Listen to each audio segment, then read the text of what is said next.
Hello students, मैं गुलाब सिंह हमारे अपने यूट्यूब चैनल ओजे क्लासेज में आपका फिर से हार्दिक स्वागत करता हूं। तो दोस्तों, कैसे हैं आप? मैं उम्मीद करता हूं आप सभी शानदार, ज़बरदस्त और जिंदाबाद होंगे और अपनी तैयारी को दिन प्रतिदिन बेहतर कर रहे होंगे।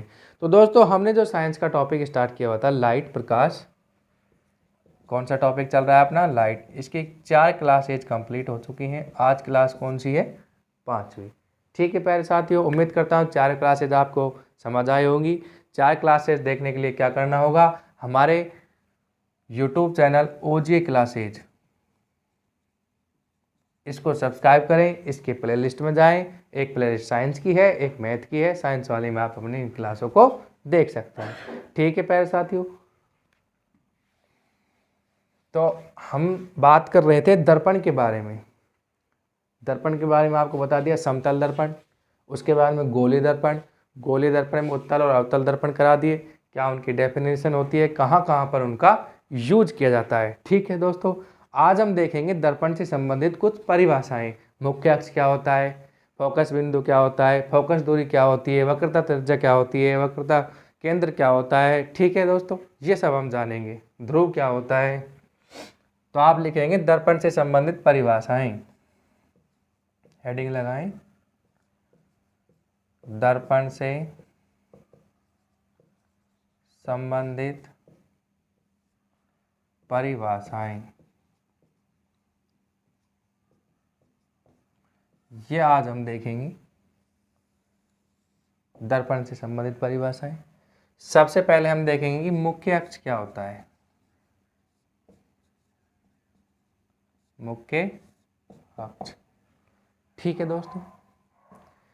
तो दोस्तों, जैसे कि अपने पास ये एक दर्पण है, आपने बताना है ये दर्पण कौन सा है। तो मैंने आपको बेसिक सा बताया था दर्पण जब आपको पढ़ाए थे कि ऐसा दर्पण जिसका उभरा हुआ भाग परावर्तक पृष्ठ के रूप में कार्य करे, अंदर दसे हुए भाग पर पॉलिश की जाए, वो कौन सा दर्पण होगा? उत्तल दर्पण। लेकिन दोस्तों, यहाँ पर आप देख रहे हैं उभरे हुए भाग पर तो क्या की जा रही है? पॉलिश। और अंदर धसा हुआ भाग किसके रूप में कार्य करे? परावर्तक के रूप में। तो ये कौन सा दर्पण होगा? अवतल दर्पण होगा। ठीक है दोस्तों, ये अवतल दर्पण हुआ। तो हम बात करें मुख्य अक्ष की। मुख्य अक्ष क्या होता है?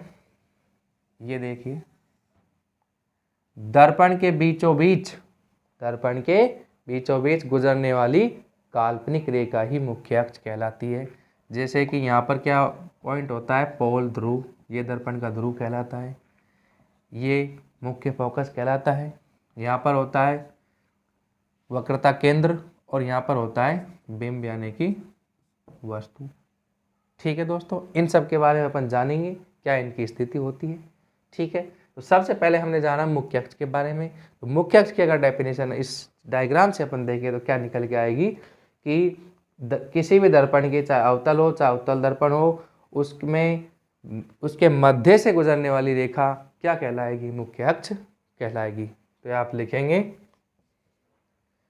कि दर्पण के मध्य से गुजरने वाली काल्पनिक रेखा, काल्पनिक रेखा क्या कहलाती है? मुख्य अक्ष कहलाती है। इसके बाद में अपन जो जानेंगे वो जानेंगे पोल क्या होता है, दर्पण का ध्रुव क्या होता है।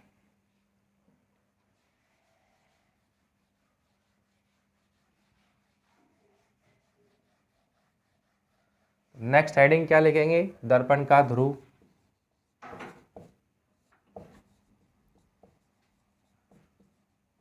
जिसे इंग्लिश में पोल बोलते हैं।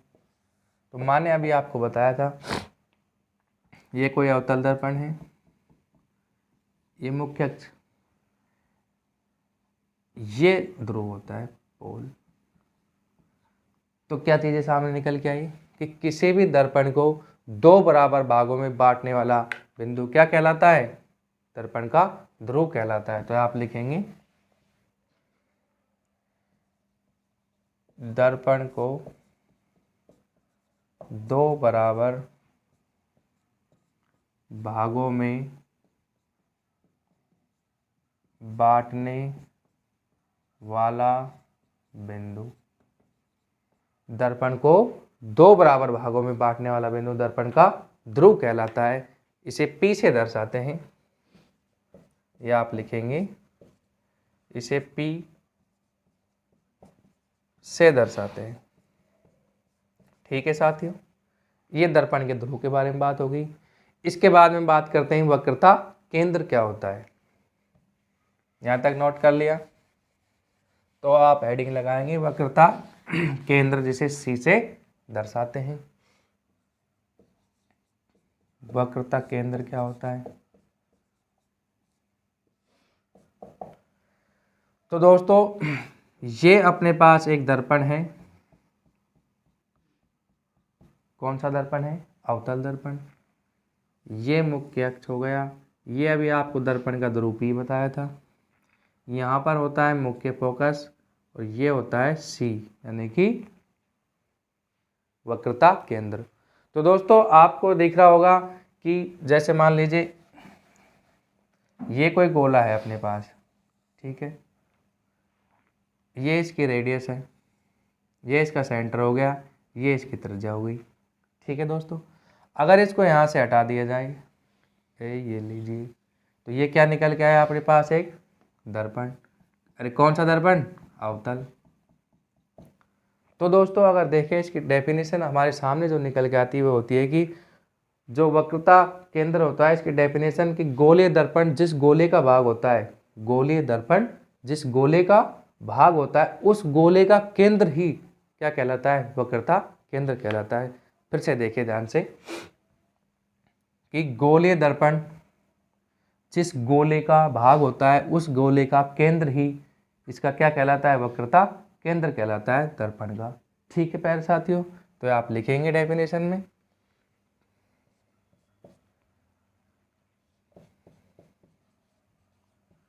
गोलीय दर्पण जिस गोले का भाग होता है, जिस गोले का भाग होता है उस गोले का केंद्र ही दर्पण का वक्रता केंद्र कहलाता है। ठीक है, इसे किससे दर्शाते हैं? C से दर्शाते हैं। इसे C से दर्शाया जाता है। ठीक है दोस्तों, तो मैं उम्मीद करता हूँ आपको ये समझ आया होगा अच्छे से। मैंने क्या बताया? गोलीय दर्पण जिस गोले का भाग होता है उस गोले का केंद्र ही दर्पण का क्या कहलाता है? वक्रता केंद्र कहलाता है। इसे किससे दर्शाते हैं? C से दर्शाया जाता है। ठीक है दोस्तों, इसके बाद में अपन देखेंगे वक्रता त्रिज्या क्या होती है। तो दोस्तों वक्रता त्रिज्या के लिए मैं आपको बता देता हूँ, यहाँ पर दर्पण का ध्रुव है, ये दर्पण का क्या है? वक्रता केंद्र। तो C और R के मध्य जो दूरी होती है यही क्या कहलाती है? वक्रता त्रिज्या। इसे R से दर्शाते हैं। ठीक है दोस्तों, तो आप लिखेंगे नेक्स्ट हेडिंग वक्रता त्रिज्या।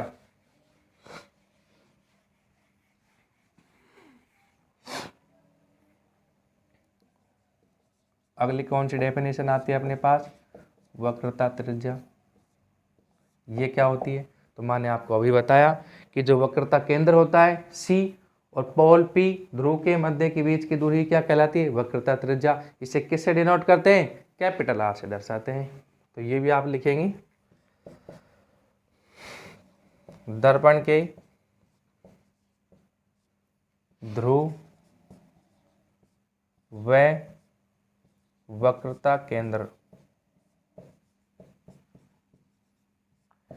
के मध्य की दूरी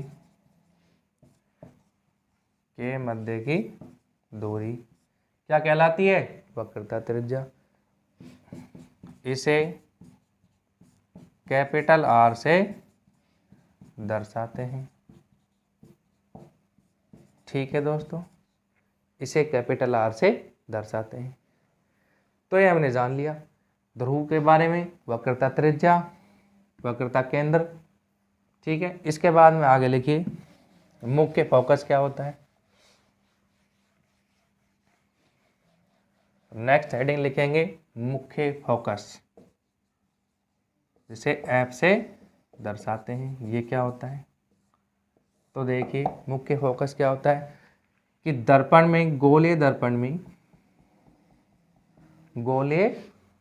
में मुख्य अक्ष के समांतर, ये मुख्य अक्ष है, इसके समांतर आपतित किरणें, ये दो आपतित किरणें हो गई, परावर्तन के पश्चात, यहाँ से टकराने के पश्चात जिस बिंदु, ये बिंदु हो गया, जिस बिंदु से होकर जाती हैं, जाती तो किस में? अवतल दर्पण में, या जिस बिंदु से आती ही प्रतीत होती हैं किस में? उत्तल दर्पण में, उसे क्या कहते हैं? मुख्य फोकस कहते हैं। यहाँ पे सी होता है, ये दर्पण का ध्रुव पी है।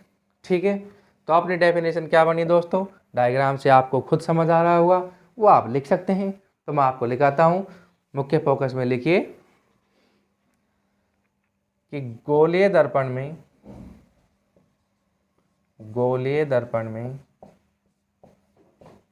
कौन से अक्ष के समांतर? मुख्य अक्ष के समांतर, मुख्य अक्ष के समांतर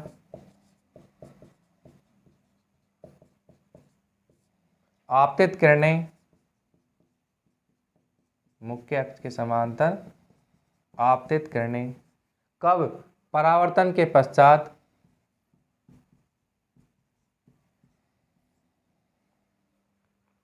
परावर्तन के पश्चात जिस बिंदु से होकर जाती हैं,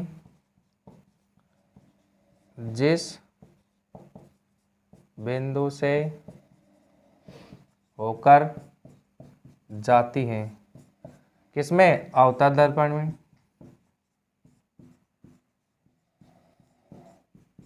या जिस बिंदु से होकर जाती हैं अवतल दर्पण में, या जिस बिंदु से आती हुई प्रतीत होती हैं, आती हुई प्रतीत होती हैं कौन से दर्पण में? उत्तल दर्पण में। तो लिखेंगे उत्तल दर्पण में। उस बिंदु को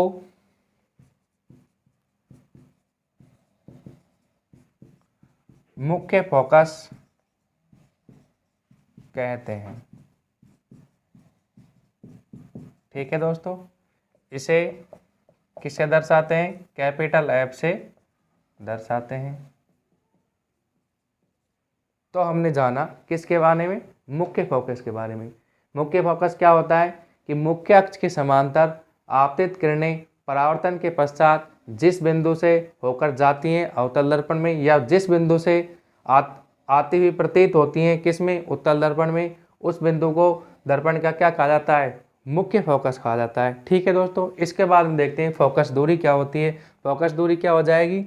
मुख्य फोकस और दर्पण के ध्रुव के बीच की दूरी। तो आप लिखेंगे नेक्स्ट हेडिंग फोकस दूरी।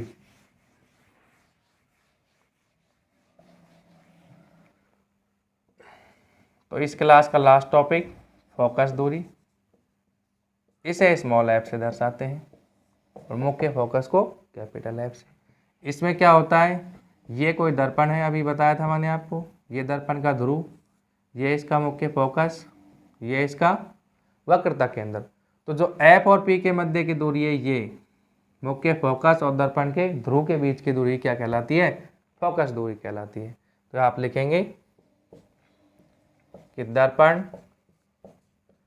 के मुख्य फोकस व ध्रुव के बीच की दूरी, क्या कहलाती है? फोकस दूरी कहलाती है। इसे स्मॉल एफ से दर्शाते हैं। ठीक है दोस्तों, इसके बाद में एक नोट लगा के इंपॉर्टेंट बात लिखेंगे और क्लास को समाप्त करते हैं। तो नोट लगाएंगे। नोट में क्या लिखना है वो आपको बताते हैं। नोट में क्या लिखना है? जो फोकस दूरी होती है स्मॉल एफ, ये वक्रता त्रिज्या को किससे डिनोट किया था? कैपिटल आर से। उसका क्या होती है? आधा होती है दोस्तों। ये इंपॉर्टेंट लगा के आप लिखेंगे कि फोकस दूरी फोकस दूरी वक्रता त्रिज्या की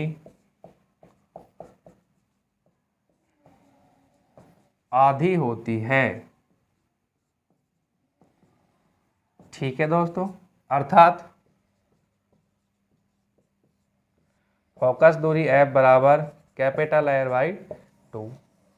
ठीक है, फोकस दूरी वक्रता त्रिज्या क्या होती है, आधी होती है। ये आपको हमेशा याद रखना है, बहुत बार पूछा हुआ है दोस्तों। ठीक है दोस्तों, तो आज की क्लास को अपन यहीं पे विराम देते हैं, कल इससे आगे देखेंगे। ठीक है दोस्तों, अच्छी तरह पढ़ाई करते रहिए और इसी तरह के वीडियो पाने के लिए हमारे यूट्यूब चैनल OJ क्लासेज को सब्सक्राइब करें। ठीक है दोस्तों, जय हिंद, जय भारत।